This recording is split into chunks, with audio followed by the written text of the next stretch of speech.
Hey, welcome to the channel, team. As always, man, I am stoked to see you. So I wanted to share a little bit about how I approach leadership in hopes that maybe, if you're trying to develop your leadership philosophy, your leadership approach, hopefully I can share something and put something in your kit bag. It's just kind of a dynamic shift or change from how we normally talk about things and do things. But I think it's important to do. Because if we're not intentional in our leadership, then I think everything really begins to fall apart. You may still be able to get the job done, right?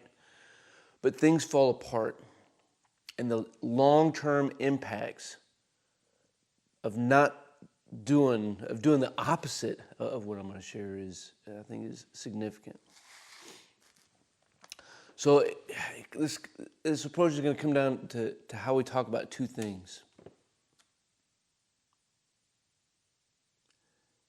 Let me know down in the comments below if you've seen the opposite of what I'm going to share with you. So the first thing that I want to tell you is that when somebody in your charge does something right? They have a win. They bring a win to the team. They were noticed for exceeding the standard in some way. Give them all the credit. Don't take the credit for it. Give them the credit. Put the credit on them. And speak their story loudly when they win. I don't care how small or minute that it is. Don't rob it from them. They earned it, right? They really and they truly did. So when they bring a win to the team and they're getting noticed by outside agencies or by anybody who's up or out, right?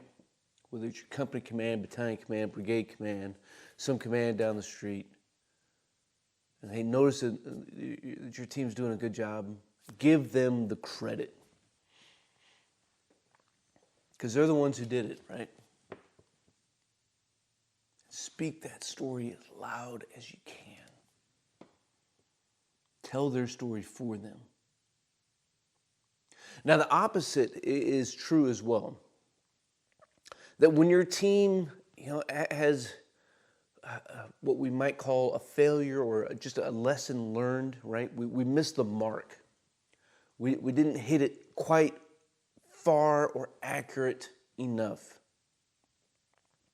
And we get called out on it. Hey, you missed the mark on this. Your team didn't perform as well as they should have.